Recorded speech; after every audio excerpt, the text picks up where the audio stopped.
what I want to do to share a little bit of my experiences through the last 12 years actually running the School of Design Thinking. You see a picture here. We have on purpose, this is a picture of a normal student setting here. We don't have lecture halls like this, so we don't have that problem that there is a hole, that there are all people moving to the back, sitting in the back, checking their emails. We have also only front seats over there, so there is no lecture hall. And I was wondering, what kind of hole is that? Is that the virtual delegation which is missing? There is something, which country is missing there? I'm not sure. It's probably so, yeah, I just want to share about the School of Design Thinking, some of the insights we got, some of the things we were intending and they happened, but I think it's actually much more interesting to talk about the things which are not intended and still happened, and because they were so surprising to us that it might also be surprising for you. Who of you is familiar with design thinking? That is just that part of the room. So, oh, there are some others. Okay, good. And who would say design thinking is a part of what of your daily routine or your teaching activities? There's 1, 2, 3, 4, even more. It's getting more and more. Yeah, great. So I would love to talk to you later, maybe in the break, also in the discussion. So I share what we are doing together with our friends at Stanford from 2007 on. You already mentioned, you're saying, talking about myself, I don't have to talk about that too much. I'm representing an institute, the Hasso-Plattner Institute, which was founded about 20 years ago by that person, by Hasso-Plattner, who is the co-founder of SAP. He turned 75 this year. He's still very active. He is still the head of the advisory board of SAP, and he was the driving force behind what you probably have realized, or maybe have realized, that they changed the CEO position recently. Last week, they had a one-man show CEO position, and they switched it to a two-position CEO situation now. There's one man, a German, and there's an American woman now, and it's actually the first German DAX-based, so one of the largest companies in Germany, having a woman, a female CEO. Isn't that incredible? It's 2019 now, and Germany celebrates the first female CEO in a large German company. So a big applause for that.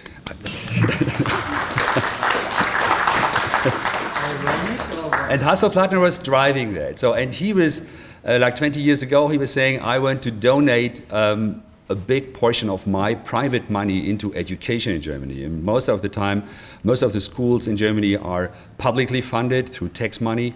And there's not enough private money invested in education. That was his thinking. And so he invested, he's actually the largest investor, private investor now in education in Germany. And we are celebrating the 20th anniversary in 2 weeks from now. And Hasso-Plattner will be there, and a lot of people invited. Claudio will be there as well. You will be there, I'm sure. And so we are happy to celebrate that. And Hasso-Plattner is very proud that this institute, as an IT institute, moved up to the top ranking in Germany, even if it just has 600 students. So it's a very small institute, focusing on software systems engineering, digital engineering, digital software engineering. But it is moving up step by step through the last years, and now it's amongst the #1 ranked institutions. And about 13, 14 years ago, he got in touch with people at Stanford University. I have picked up some of those people here, and he learned about design thinking. At that time, design thinking was not a term in Germany and not in Europe at all. But he got to know some. He told me later, I met some wild professors at Stanford, and they are bringing people out of the silos, getting them together, and having them work on little projects which are real projects, not academic projects. And he liked the idea very much, and he was saying they call that design thinking, and it's a great thing, obviously. So, and I decided to invest a little bit of my money at Stanford University, which he did. So that's the reason why that institute, the D School at Stanford, carries his name, Hasso-Plattner Institute of Design. At that time, they were not even keen enough to name it Hasso-Plattner Institute of Design Thinking Stanford, because design thinking was a new term and it was just coming out of the design department. And we are collaborating that with those people since 2007 now, because 2 years after his investment, Hasso-Plattner was seeing that is not just a wild idea, it's a great idea. It's really helpful not only for students, but also for project partners outside, but also and highly interesting for teachers, for the professors. And you see here a number, those are some of the founding professors around. David Kelly, he was the first guy actually bringing the idea to the academic field. He was doing design thinking with his agency, IDEO, since lots of years. This agency is about 30 years old, and he's actively promoting that. But then he kind of framed that term, design thinking, brought it to the academic field, got some other professors. Bernie Roth is still one of the driving forces, Larry Leifer, also Terry Winograd. He is out now, but they're from different fields, and they were bringing their students to collective, collaborative working. And this is what we are doing in Potsdam as well.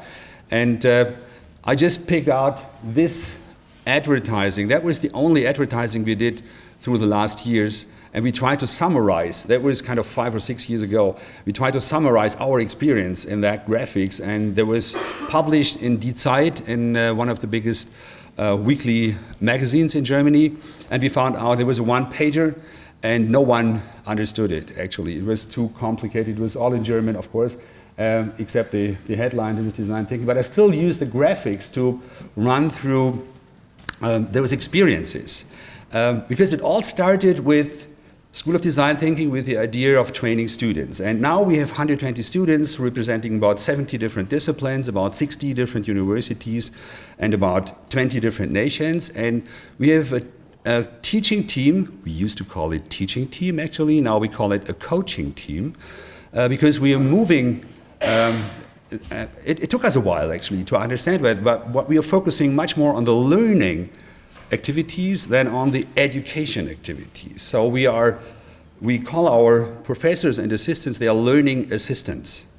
They are learning companions for our students. And but the interesting numbers are the top ones. 120 students, 70 different disciplines, 60 different universities, 20 different nations. This is changing a little bit from semester to semester, but what does it say? There is a mini university in my department. I have students who are engineers, business people, of course, law students, medical students, designers, engineers, IT students, all, you name it. And every discipline is there, highly interesting for all people, for the students involved, because they're usually sitting in a lecture hall, the law students sitting next to all the law students, and there's the law professor in front, and they're all experts in law, and he is the top expert here, and they are all learners, and so there's this kind of communication going on. In our case, there is the law professor, maybe surrounded by 5 or 6 students, because they are dealing with the teams, and none of them is a law student. So with his law speech, he will not address any of those students. He has to redesign and rethink and reformulate things, which is actually a challenge for those experts. And but now we got a trainer team, or a coaches team now through the years. At the beginning, that was actually a real problem. And the whole thing is set up out of the academic process on purpose. We were saying from the very beginning, we want to have a kind of experimental lab. We want to be a kind of prototype of the learning environment of the 21st century. And so if we put it into the academic system, that will not work. We will be kind of stuck in traditional systems and patterns, and we have to move it out. What we are offering is a 2-semester program, just 2 days a week.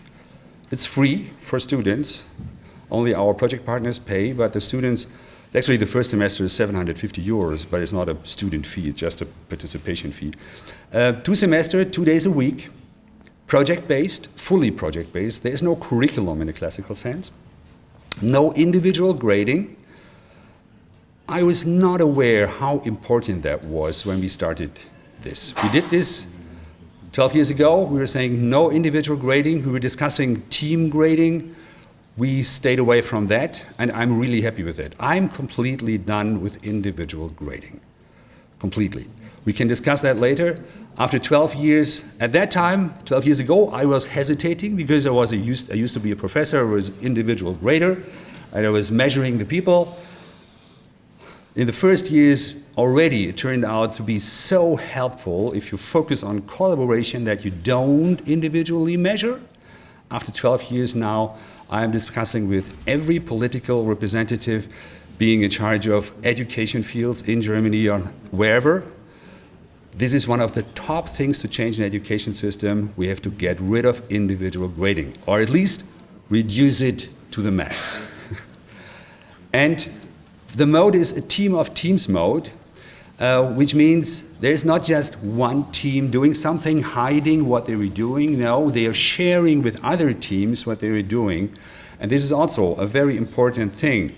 The sharing mode is something, if you talk about sharing in a traditional academic system, my 11-year-old son in school, if I ask him is there any sharing in what you're doing, he's in a very normal Berlin school, and sharing is called in school cheating, you know? It's punished. It's not a good thing if you do that. At our place, it's a common thing. We do this from the very first moment. And there's only a certificate at the end. There's no bachelor in design thinking, no master in design thinking. We got approached by University of Potsdam. We are faculty part of the University of Potsdam. A lot of times, don't you want to make a master of design thinking out of that? It's a great program. It works well. We were staying away from that on purpose. We were saying, no, as soon as we start entering master's program, we have to get accredited by accreditation agencies. We have to think about grading, about this kind of measurement. So we stayed away from that. And I'm fighting for that, to stay outside. This is our curriculum.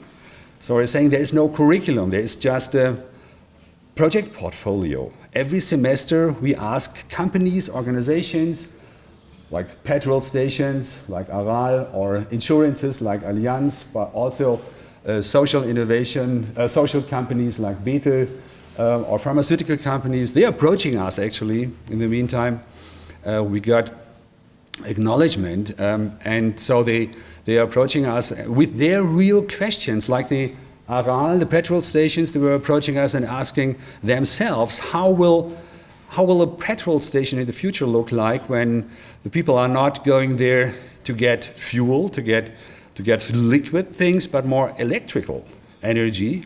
So how does that change the petrol station? So they are thinking of that, and they asked the student team to help them for one semester to work on that.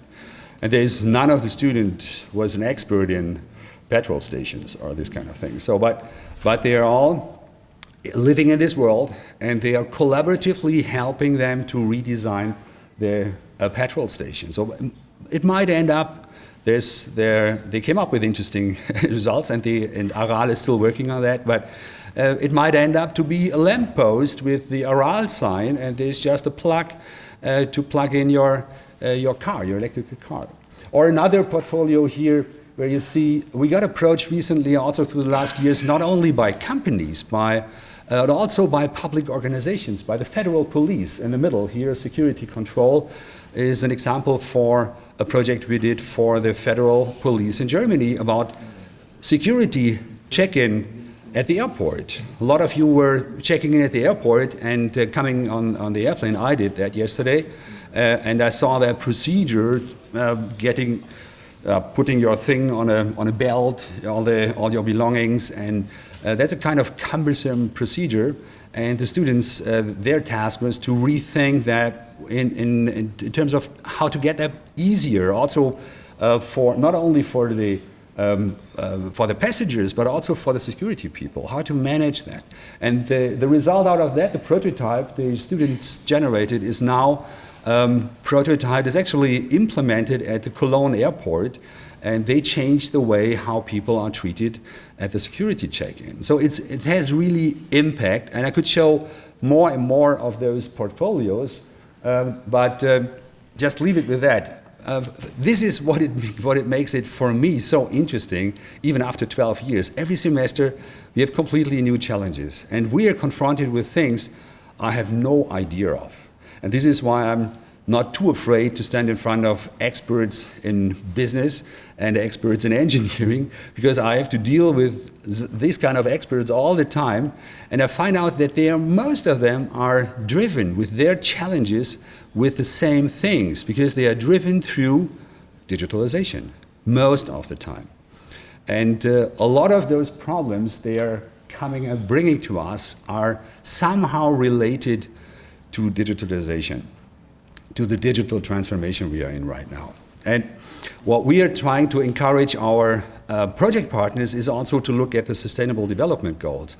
There's a big sign when you enter our place indicating that we are trying to take care, we're trying to stay in the Sustainable Development Goals, and I think all of us have to do that. And it actually, as soon as you start thinking in this kind of dimension, it also helps you to readjust the way how you're approaching things.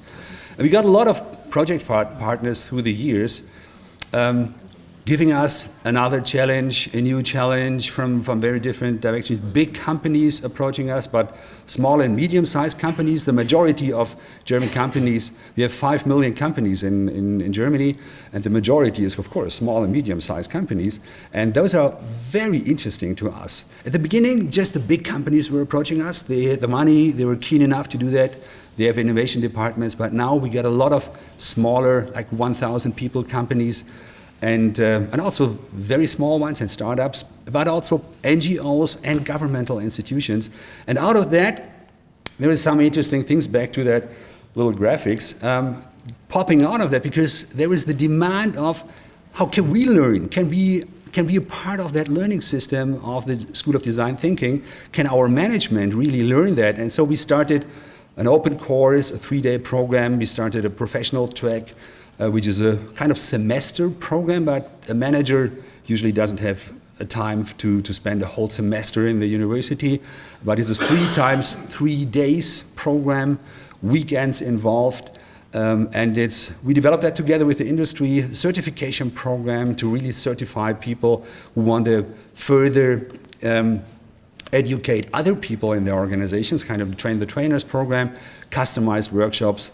And we came up with this is the portfolio now of the modules we developed. And it looks like nicely designed, but it was just developed step by step through the years on demand, because we were not thinking of training professionals. We didn't have any idea how to do that, how to deal with a top-level manager in a large corporation like Bosch. We are accompanying Bosch, for example, since about 4 years now, top level, the C-level, management level 1, 2, through until the Bosch Power Tools makers, the guys who are doing the things.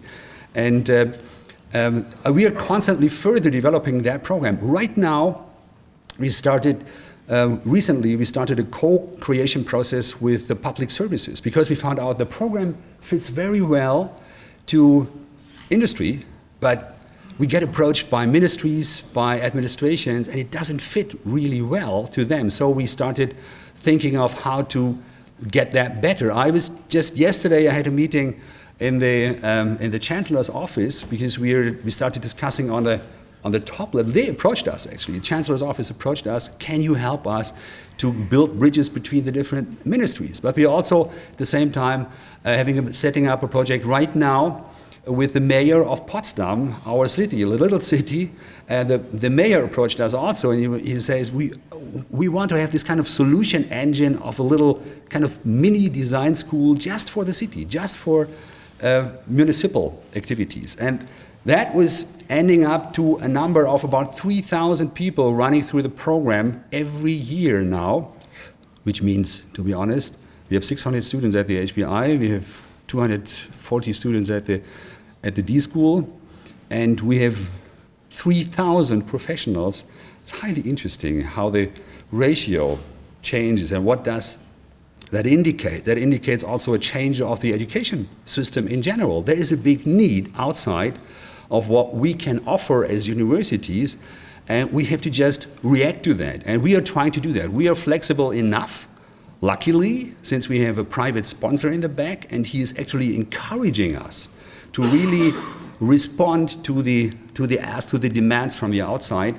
And also we have set up at the same time through the last 7 years an online training program. We have 600,000 people running through that online training process, which means the on-site learning activities of the bachelor, master, PhD students and the D-School students is playing a kind of minor role now.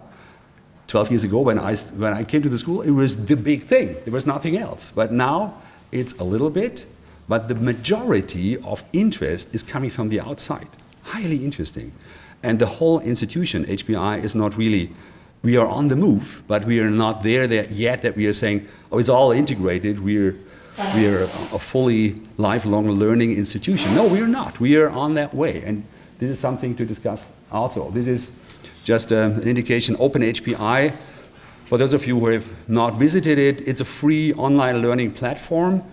The whole technology is developed at HBI. We are probably the only university in Germany offering an own online learning platform with this kind of capacities. It's now also used by the World Health Organization, and Volkswagen will use that as a learning platform. SAP, of course, is using that as OpenSAP. And back to that little thing here, that little tree. At the beginning, we were treating design thinking as a method. We learn a new thing, a new procedure. But then very soon we found out it's much more than a method. It's actually about a mindset, about changing the way how to approach things, not only in education, but also in the industry. But recently, through the last years, why are 3,000 people approaching us? It's not that they're saying we need to become more innovative and we have to come up with new products or services or so. Yes, sometimes they're doing that. They will end up in the student project. We are dealing with culture. We are actually dealing with redesigning organizations.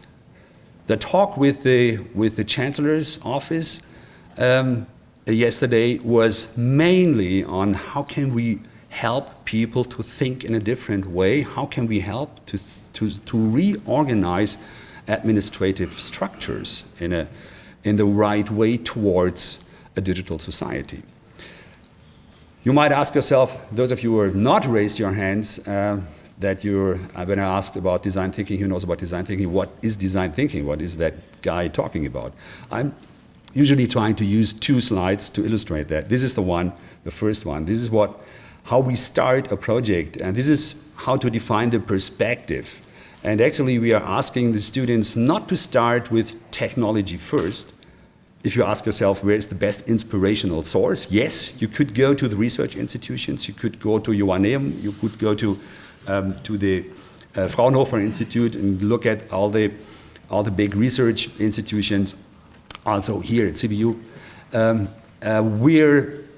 we're asking our students to start with focus on humans, with focus on human values. And we are sending out our students.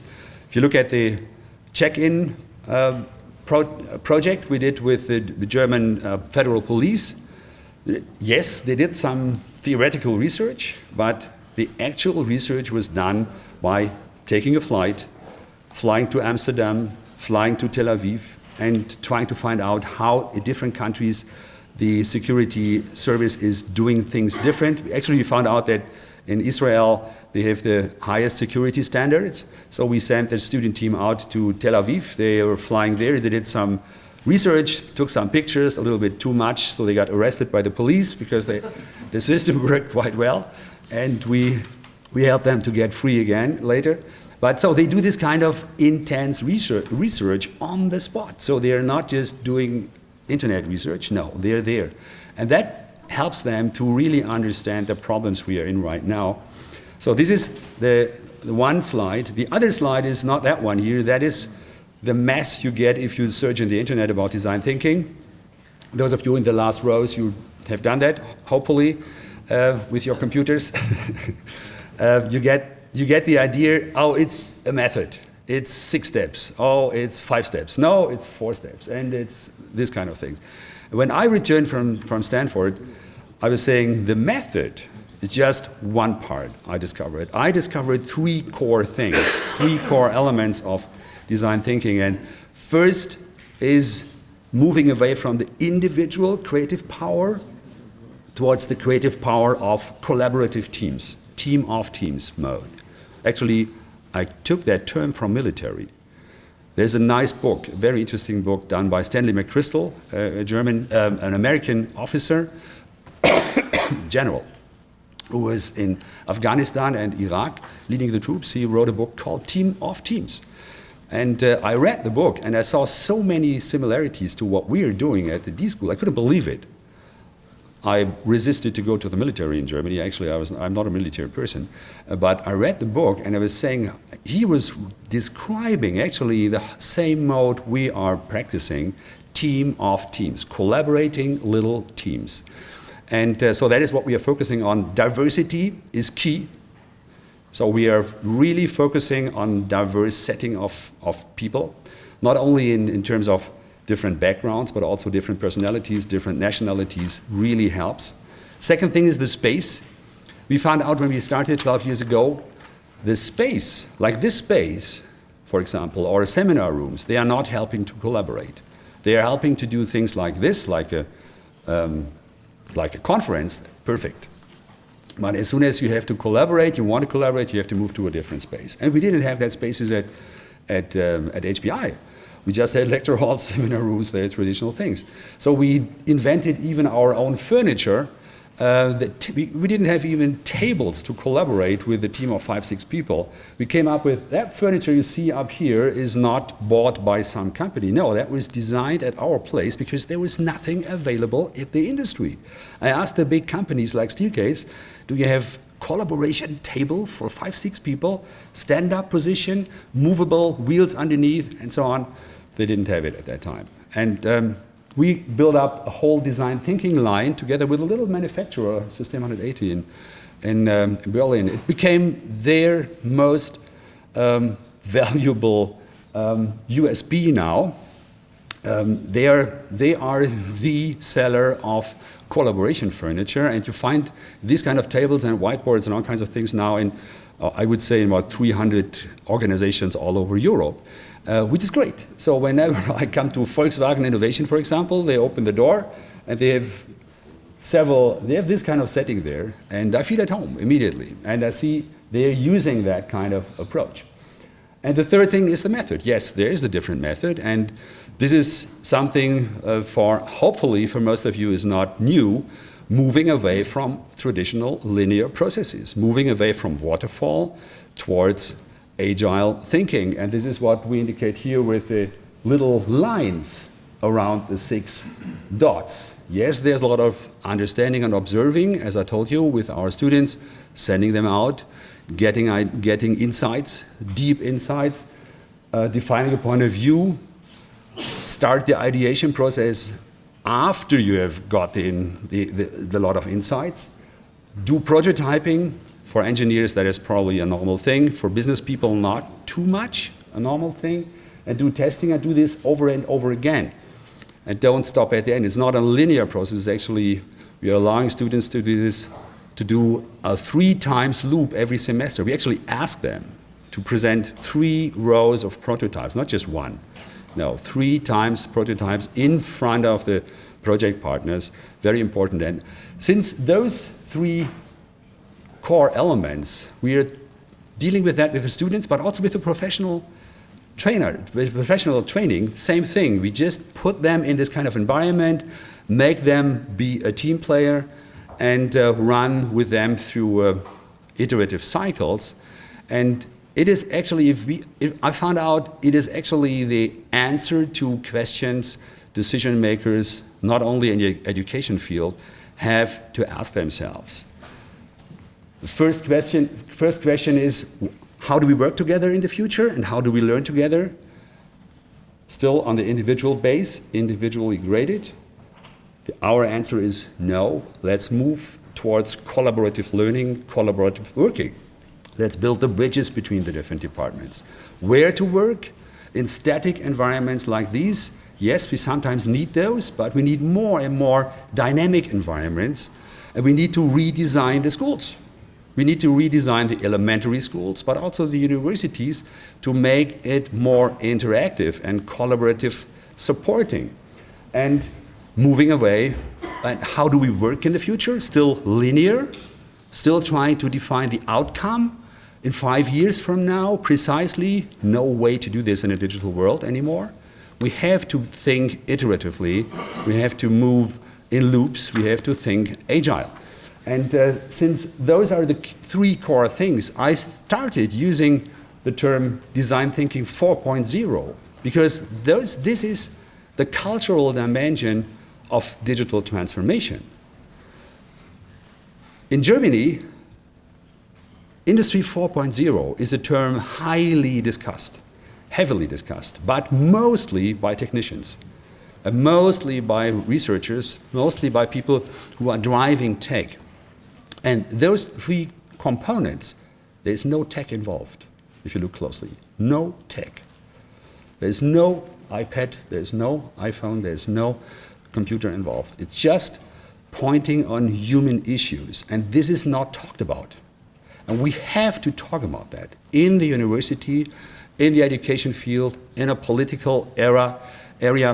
We have to make people aware digital transformation is first-hand a cultural transformation, second, introduction of new technology. If it's the other way around, we shoot ourselves in the head. And we shouldn't do that. We should be aware what we are doing, and we should also make our students aware what we are doing. We should have them act and make them act responsible in the future.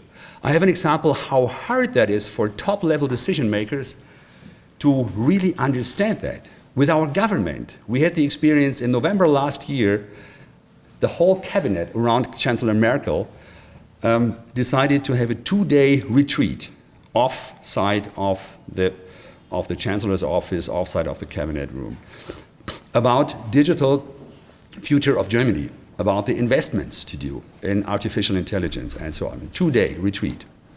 They usually do this in a hotel or in one of the nice castles in Germany. They decided to go to the HBI, to an IT institute. And this is the welcome situation. You see Christoph Meinl, our director here, welcoming Chancellor Merkel. He was here 2 weeks ago, I think. I saw her here actually yesterday from the back, Mrs. Merkel. But, and they decided also not only to be in the HBI and use a lecture hall like this. They decided to use the D-School, our environment, our design thinking environment. And you see here, this is the space they were deciding to look at. And we were so happy. Excuse me. We were so happy. We had to move out for 4 days with all the students, because in the middle of the semester, we had to move out. And they were, it's okay. Oh, thank you. I got a little cold. And we were saying, it's great, we want to see our top-level decision makers and policy in that space acting collaboratively. You know what happened? The protocol went through the whole thing, and they were saying, oh, we need to have that kind of cabinet situation. And they were throwing out everything like this. You see here a typical sharing situation. There's over there, up there, there's the workspaces, the share space. Here in front is also other workspaces. What they did is that they removed everything. It's the same room. You see the door to the left and the columns to the right. And they put in the cabinet table, and they put in microphones at every person, at every person's place. And they kind of installed the traditional cultural environment, and they exactly replicated the cabinet space. They didn't even make use of any of our chances to collaborate, to think and act in a different way. And I'm showing those pictures. I would love to show other pictures, but now I have those pictures, that one and that one, to illustrate not it's not to blame our government. This is what I see with a lot of decision makers in big organizations, that they are talking about digital transformation, and this is what we are doing.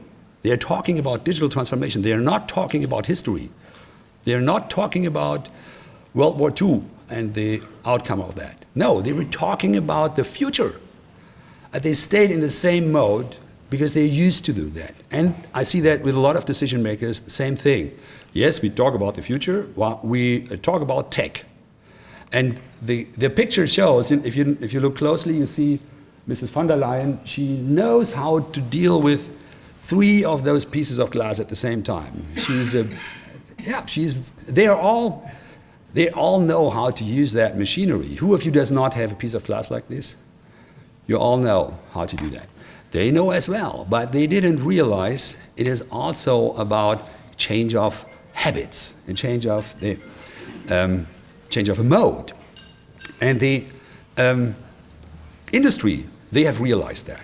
Industry has realized that since quite a lot of time already, because they figured out if we don't change our mode, we will probably die in the next years. We will be surpassed through little startups. If you look at the banking industry, for example, the finance industry, there are so many little interesting finance companies now, startups. They're so fast, they're so well connected, and the big banks, I'm dealing with a lot of financial bigger organizations, they are really threatened right now, and they know why, and they have to change their mode, also to be attractive to other people. Our students, they have realized that also. This is one of the interesting side effects, one of the unintended impacts we had through the last years. From the very first semester, we had our students start companies. We have now nearly every year about 10 companies falling out of the program, even if we don't talk about entrepreneurship at all. Just as a side effect of a design thinking program, you generate entrepreneurial thinking, and this is something I would also give out to you. You don't have to set up too many entrepreneurial courses. Actually start design thinking programs, and you get entrepreneurship, entrepreneurial thinking as a side effect, and they actually start companies. We have more than 120 organizations now being active just out of the whole thing. Why is that important? And actually, back to that 3 core things, where do you think is the hardest part? When we started 12 years ago, I was coming out of the traditional university setting, and for me, everything was new. I was attracted by what the guys at Stanford were doing, but I was saying, wow, this is very new. All 3 things are very tough. But through the years, there was one thing popping up as the most cumbersome, the most hard to do, and it's on the top. It's the collaboration aspect. It's not too much the space, not too much the process. It's actually the collaboration. How many minutes do I have left? Okay, good. Good. I started thinking of a metaphor. We are living in a world like this. This is a cheap picture from the internet. It should be 3-dimensional. It should be moving and growing and pulsating, but let's leave it like this. We are living in a highly networked world. And all of you are carrying around these pieces of glass. Those pieces of glass are heavily connected. Even if you are here from different countries, those machines, even if it sounds very quiet here, those machines are right now communicating. You don't have to do anything. There are new messages coming in. There's maybe some messages going out all the time. And there are even people actively communicating with others, like the gentleman in the row there. And you're using that, which is great. So, but in the back of our minds, we are still in that mode. And I call that the Brockhaus mode. And for the German people amongst you, that's very clear. Brockhaus in Germany is the most famous encyclopedia. And I was trying to find a very simple metaphor to describe the paradigm shift we are in right now, as easy as possible. And I was standing in front of my bookshelf at home, and seeing the Brockhaus and the level of dust on top. And I asked myself, when did I log in last time? And I couldn't remember. It was years ago. But at the same time, I realized these books are heavily used. As a young person, as a student, I was using that book because that was the way to aggregate knowledge, and that was the best collection of knowledge we used to have in Germany so far. Very expensive, actually. And it's still very nice. Who still uses or owns an encyclopedia? Who still?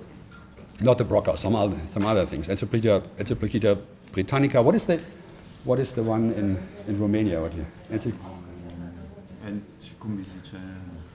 was it called? Encyclopedia, it was something, but in the past. No? Yeah. So, and then I kept, and then I asked myself, do I not want to know anything anymore? Because I don't look in that thing. Yeah. But now I'm a professor, I don't want to know anything anymore, of course. But news, of course, I want to know a lot of things every day, but I use the networked version of knowledge aggregation, which is Wikipedia or Google or whatever, the internet. And this is what I'm using all the time. Like in the morning, I was checking something, maybe all of you were checking something, and you don't have to carry around these big books anymore. And you have access to way more information than before. And then I kept standing in front of the bookshelf because that structure reminded me to something.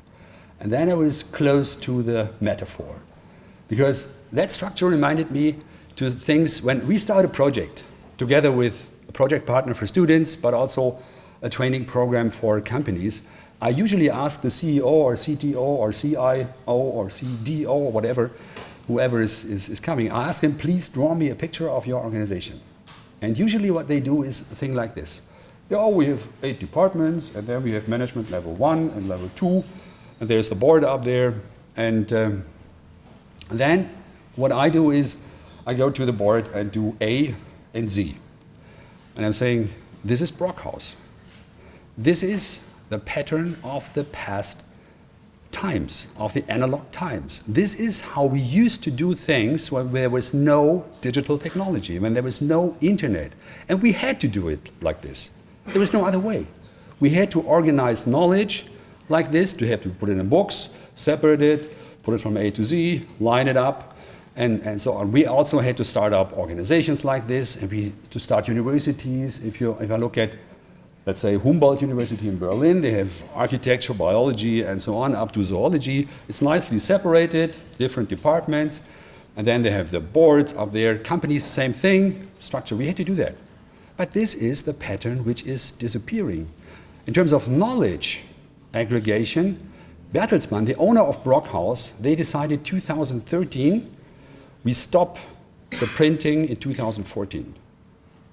200 years of history, very established history of knowledge aggregation stopped forever. No way around that. There will be no point in time in 20 years from now when there will be a new 40 books version of Brockhaus on the bookshelf. It will not happen.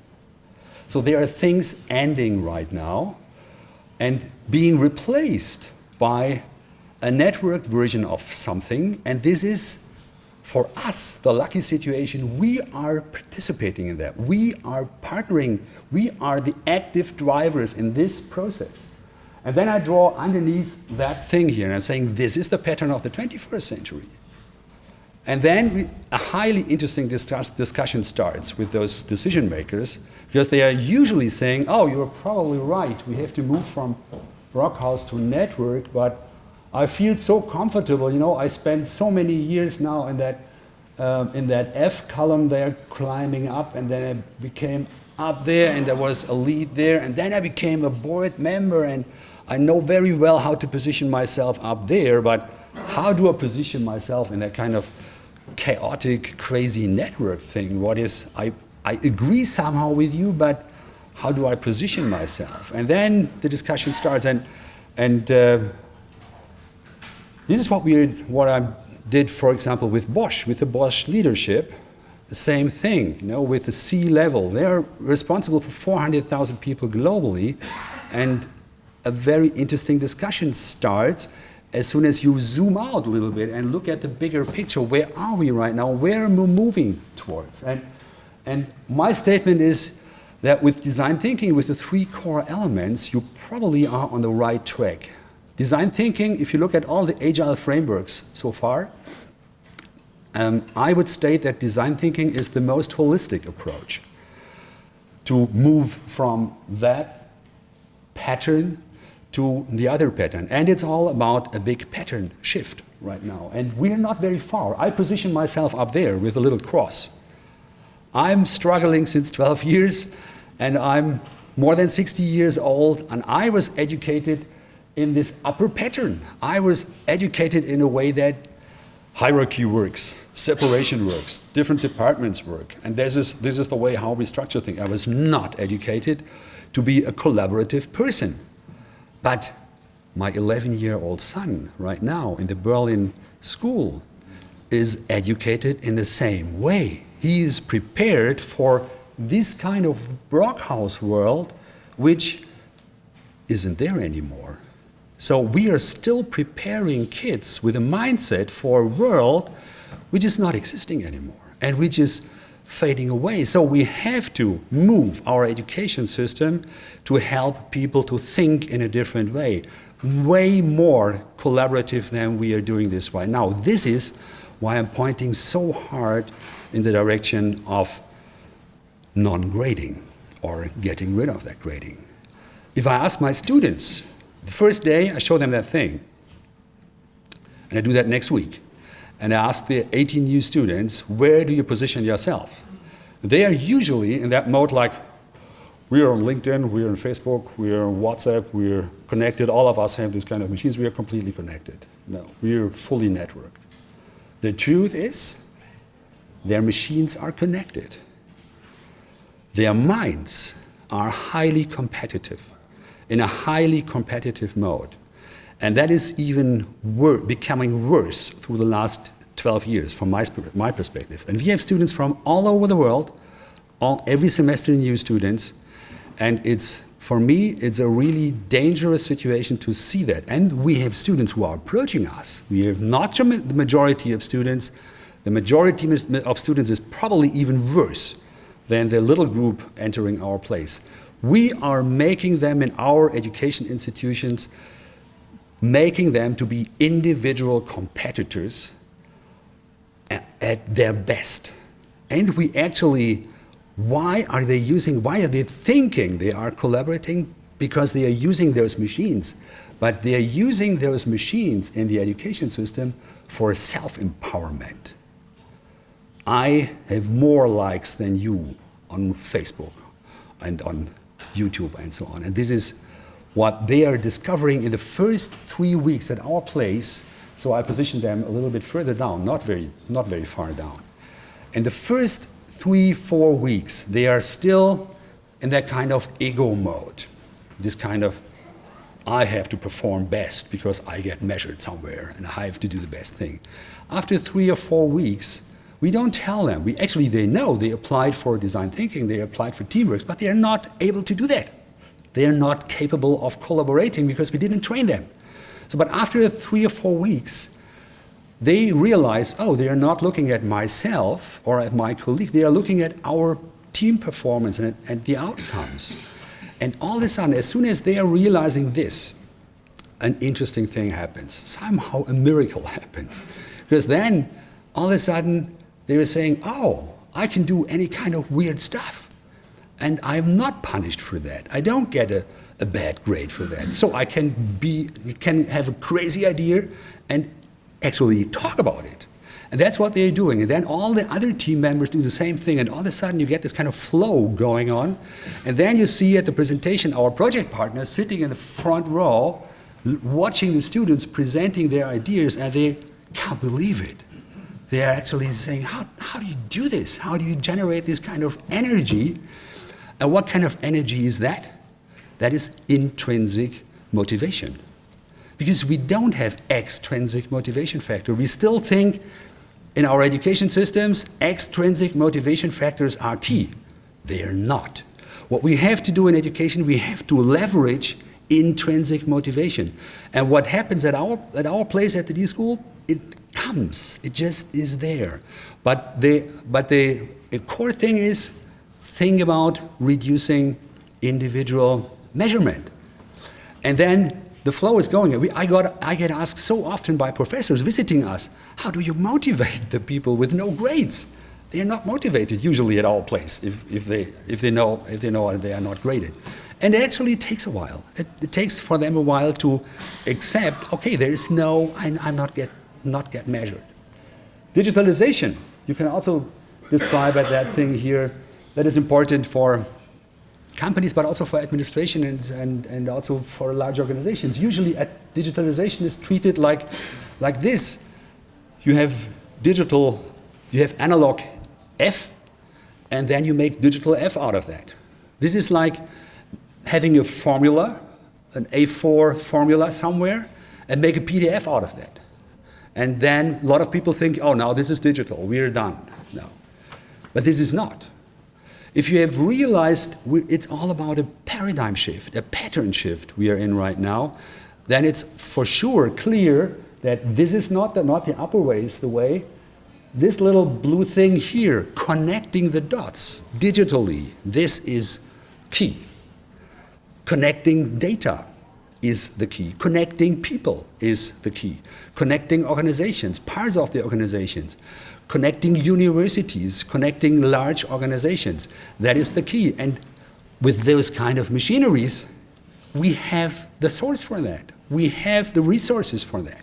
And we should make use of that, not make use of that for self-empowerment first grade, no, for connectivity, for real connectivity and for real networking.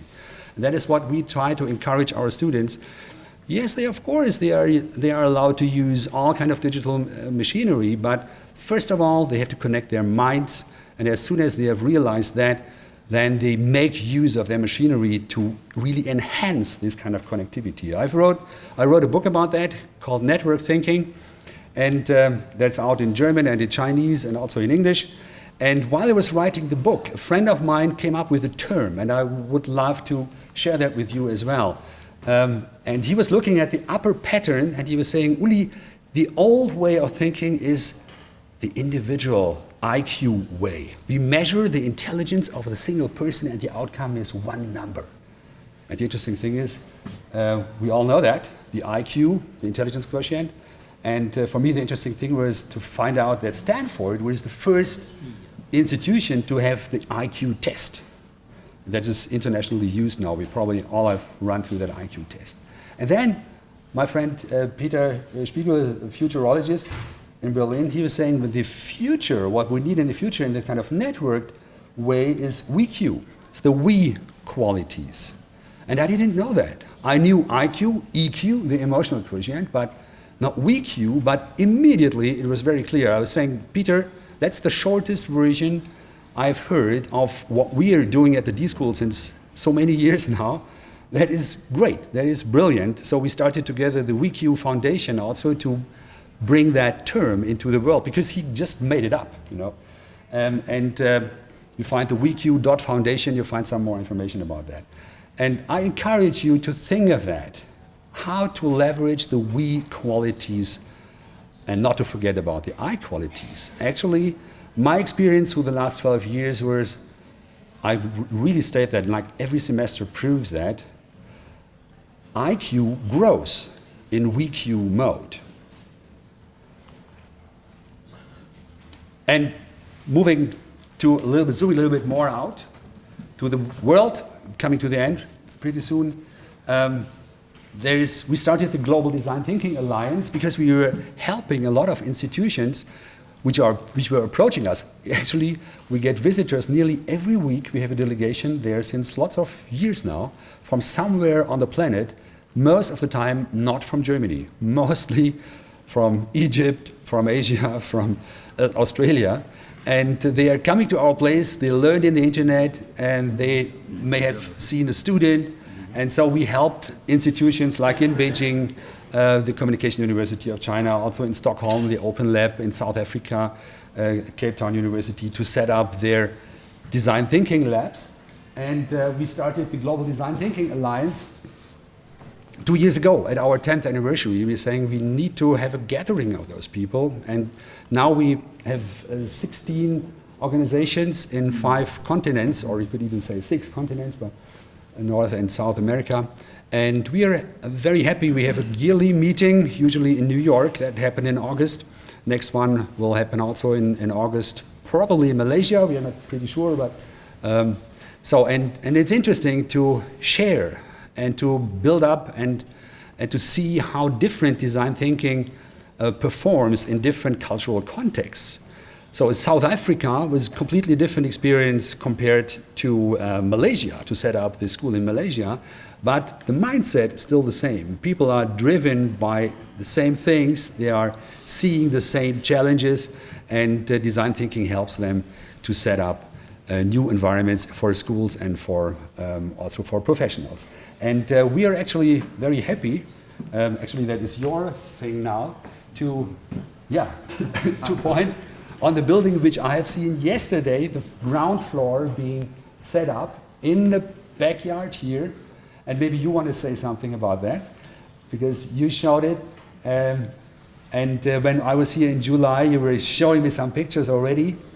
And I'm really happy that Lucian Blaga University is setting up not only a co-working space and a fab lab here at the university, but there will be a top floor, which is probably today being done, maybe tomorrow, I'm not sure how fast they are. But I'm really impressed how fast the building was growing. And there will also be design thinking activities, a design thinking lab, we have to name it still, will be there. And I'll be very happy to see that growing. We already had 4 faculty members for 2 workshops. I see 2 of them in the back here, Oksana and Michaela. 3? Oh, yeah. All four. Yeah, Carmen is also there. We had them at Potsdam at our Global Design Thinking Week. I think there is a lot of training needed also. And I'm really happy that you will probably be a part of the Design Thinking 4.0 community and the Global Design Thinking Alliance pretty soon. Thank you very much for your attention. I will be happy to share. Thank you very much. It was a very inspiring presentation, Professor Weinberg. You've been talking about successes. I'm interested in maybe the failures, some obstacles, pitfalls, problems in implementing this design thinking approach. Yeah. If you have encountered any. Oh yes. Oh yeah, a lot. Excuse me. Yes, we have actually, of course, we are failing constantly. You know, this is a part of what we are doing from the very beginning. And we allowed ourselves to try out things and then find out, oh, it didn't work right, so let's try a different version. What I'm pointing on usually is on that little yellow arrow up there. When I'm talking to company representatives most of the time, when they are saying, yeah, we want to train, we want to change the whole culture of our organization, and it has to be done in the next half year or next year. I'm telling them, I'm pointing on that thing, I'm saying, be aware that nearly all of your people in the organization are not trained to think that way and to act that way. So, which means it's a complete different approach, and there is not an easy way. And we have seen a lot of organizations being too fast and expecting too fast the results and expecting from their people too much in too short amount of time, and they didn't give them the support. Why do we have a team of 40 coaches for just 120 students? This is a ratio, actually, in Germany, we try to get this in kindergarten, 120 to 40. Why do we have that? And I'm fighting for that since 12 years to keep that. It's because we need a lot of support on that way. Our students, since they are not trained that way, if you are trained for 12 years to be a very good competitor and a very good silo person, yeah, how can you be in a different mode within 10 seconds or within 10 minutes or 10 days? It's not possible. So we have, at every team, there is one coach at least, 1.5 coaches. They are taking care of them. They are helping them to move out of that mode. And we do the same thing with our professional training. That's why it's somehow expensive. At our place, people are saying, wow, that's very expensive, way too expensive. Other companies or agencies are offering that just sending one person and he gives a talk and this kind of thing. No, we are saying we need a company for this. And organizations have to be aware of that. We need to retrain people. What we call at our place, we call that de-learning. So we have to de-learn some of the things which we train in traditional education system. As soon as our education system is changed, is moved, is helping people even at young age to be more collaborative, then it's no problem anymore. But right now we are living in times where we all are prepared not for the world we are living in right now. We are prepared from our education background to another thing. You know, we are still playing that we can move around with that. You know, we're kind of pretending to be good connectors, but it's actually not. Yeah. Other? Thank you. Any other question, please?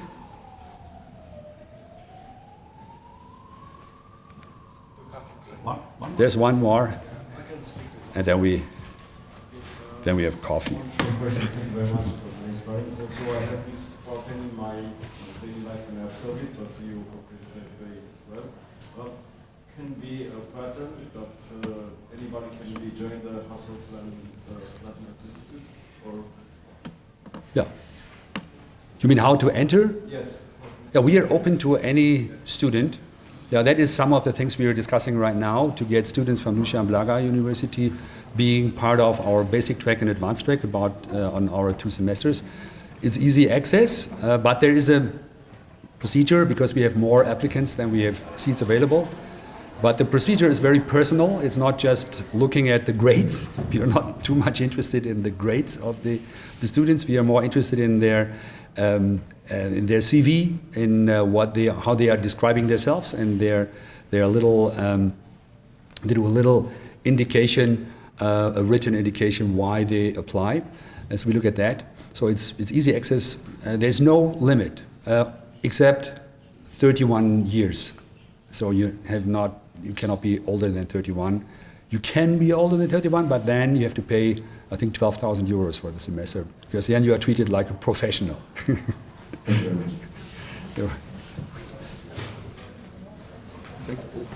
One more question. One more question before the coffee. Just a very short one. Do you think, is there any competitive methodology to design thinking? You were stressing the Agile. Yeah, that's it. Like agile development of, for instance, Lean startup. the Slovak University of Technology at the faculty of IT. Scrum. Use Scrum. Scrum, yeah. Yeah, there are a lot. There are a lot of different methodologies, yeah? And they are addressing mainly the method part of design thinking. And we would use also Scrum if we are saying there is a project which ends up to be a software project. We would use Scrum as the method for the project guys to run, because that's a good method. But usually the agile frameworks we're teaching also, they are focusing very much on method, and they forget a little bit, most of them forget completely about the space. They're not treating that well. Yes, team aspects, they are in Scrum, for example, you have the team of 10, so you have this kind of Scrum teams, and it's there. But that's why I'm framing design thinking as the most holistic approach. It's actually probably also, we are not afraid of incorporating any kind of new methodology which helps us. So we are an aggregation of a lot of different things. It's not, and nothing of the 3 core elements I showed is new. Nothing of them. This is completely not new to collaborate in teams. Absolutely not. So we're doing this as humans since lots of years, but it's very new as a mode in the learning environment, also in working environments. And also the space, collaborative space is also not new. There's an operation table for medical doctors since hundreds of years. It's a collaboration furniture, you know, but and also the other methods, but the aggregation of all three of them, and there's of course more, but the core things are the three.